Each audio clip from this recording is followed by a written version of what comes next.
Ce qui est bien, c'est qu'on a une formation généraliste pendant les 2 premières années, avec des choix d'options dans la 2e année notamment, et un parcours d'approfondissement où on se spécialise dans ce qu'on veut faire en 3e année. D'un côté, ça nous amène à mûrir et je pense que c'est une façon de nous confronter à ce qui va nous arriver plus tard. C'est-à-dire que on nous donne la possibilité d'eux, mais si on ne va pas la chercher, on ne l'aura pas, quoi. Je suis entré à Centrale sans idée de mon projet professionnel du tout. Et là, j'en ai eu une précise, un management de projet en stratégie énergétique. On peut difficilement faire plus précis. Donc Centrale m'a permis ça à travers les cours lectifs, à travers les stages, à travers les encadrants qu'on rencontre et qui nous conseillent. Et au final, on se rend compte qu'à la fin de notre parcours, tout le monde, tous les élèves de ma promotion ont fait des choses très différentes.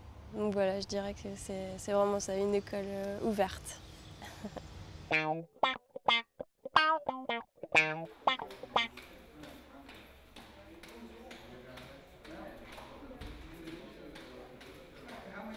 Tout d'abord, on a 400 heures durant les 2 premières années à l'école qui sont consacrées à l'activité projet. Donc un projet qu'on fait avec éventuellement 6 autres étudiants, en partenariat souvent avec une entreprise. C'était le cas pour moi. Par exemple, moi je fais un projet en finance avec le laboratoire de mathématiques de Centrale et BNP nous encadre pour notre projet. Donc c'était un rapport privilégié avec un tuteur entreprise, d'ailleurs un ancien centralien d'ici. Donc c'était 400 heures de rapport privilégié avec lui.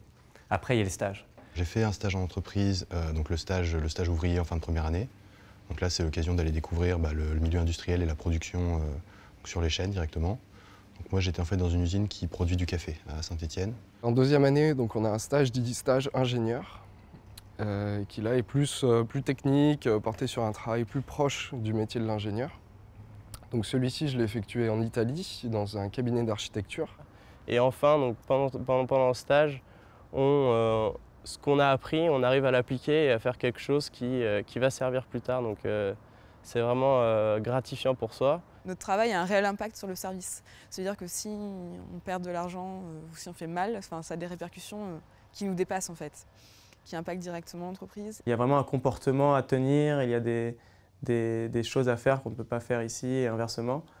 Et donc ça m'a habitué au comportement, ce qu'ils appellent le comportement corporate. Actuellement, je travaille au sein d'un bureau d'études en environnement qui s'appelle SAFEJ, filiale de Suez Environnement. Et donc je suis en alternance en 3e année. C'est, on va dire, une démarche qui est faite un peu au cas par cas en fonction des disponibilités des entreprises. Plusieurs élèves sont en alternance à la RATP, chez Areva je crois aussi. Donc c'est vraiment à chacun de trouver son rythme. Moi j'ai réussi à convaincre des gens que avec un jour de travail par semaine, je pouvais apporter quelque chose et ça me prépare pour mon stage de fin d'études qui commencera en avril.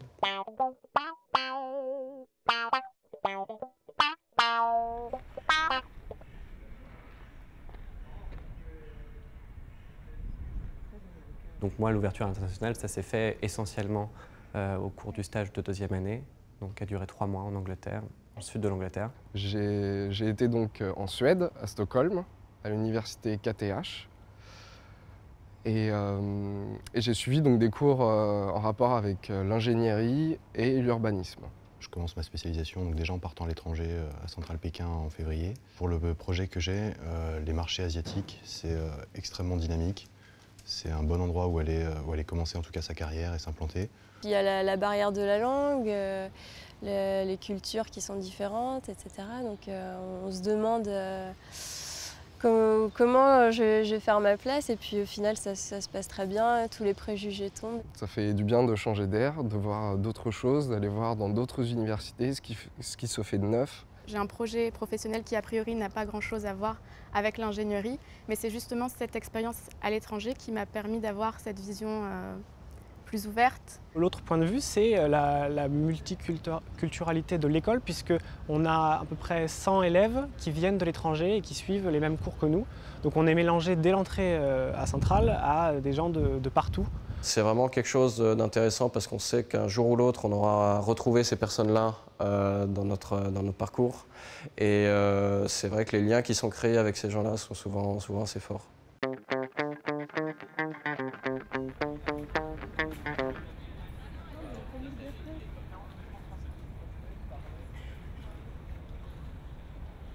Moi, j'ai fait de la recherche quand j'étais en 2e année, à la fin de mon stage de 2e année. Donc j'ai fait 2 mois de recherche dans l'industrie pétrochimique. Grâce aux partenariats qui sont effectués avec l'école, avec l'université de Marseille, on peut faire un master de recherche en parallèle.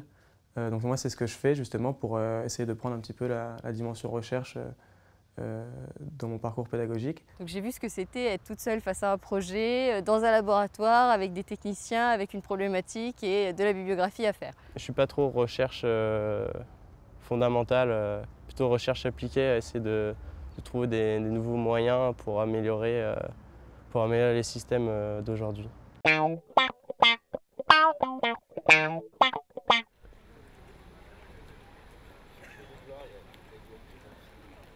Donc on propose un projet donc à la direction des études qui peut l'accepter ou pas. Donc ça peut être partir en mission humanitaire, c'est un projet qui est personnel. Je suis partie 1 an en césure, donc j'ai commencé par 6 mois d'audit financier chez Price.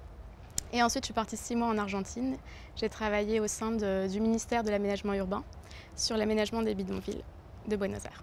Donc moi j'ai fait en fait 1 année de stage. Donc avec une partie en France, à Brest, et une partie en Angleterre. Centrale est malgré tout une école où on nous encadre énormément et le fait d'être un peu lâché à l'aventure à l'étranger, ça nous force à nous responsabiliser, à grandir un peu.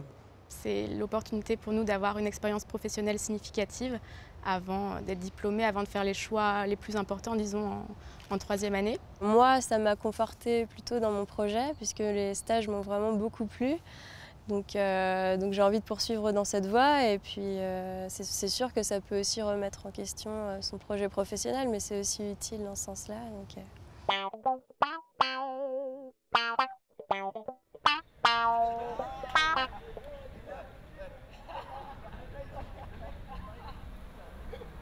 C'est des cursus qui sont aménagés, c'est vraiment, c'est un cursus qui existe depuis 10 ans maintenant au sein de l'école.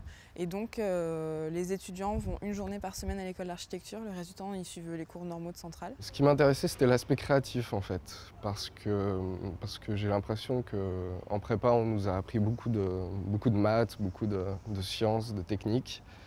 Et il manquait quelque chose, il manquait une signification, un sens à toutes ces techniques. La plus-value, elle est vraiment au niveau de l'ouverture. J'ai eu l'occasion de travailler en bureau d'études et on voit vraiment les personnes qui ont une double formation et ceux qui ont juste une formation architecte ou ingénieur. Alors en fait, le double diplôme à l'école, c'est une sélection d'abord. L'école sélectionne des élèves pour leur permettre de postuler à l'étranger. Elle sélectionne ceux qu'elle pense aptes à être acceptés par les universités étrangères. Je vais postuler toutes les grandes facs américaines qui ont un programme de finance, c'est-à-dire Columbia, Stanford, Princeton, etc. Un double diplôme central États-Unis, c'est vraiment une bonne clé pour rentrer sur le marché là-bas.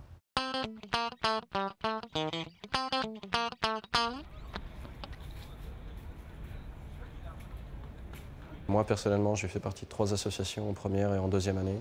Donc le Raid Central Paris, qui organise donc une course de 5 jours en France tous les ans.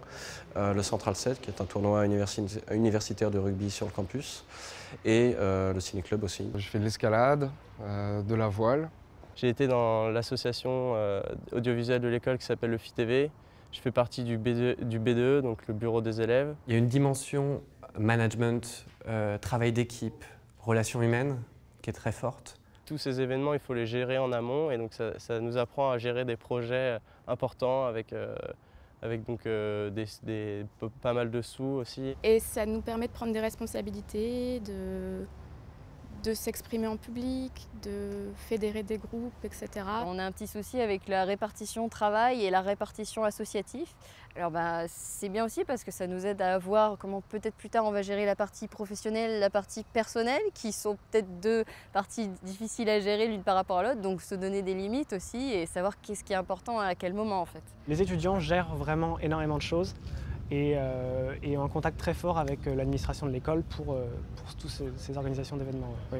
C'est vraiment quelque chose d'assez extraordinaire, que je n'aurais pas imaginé avant d'arriver ici.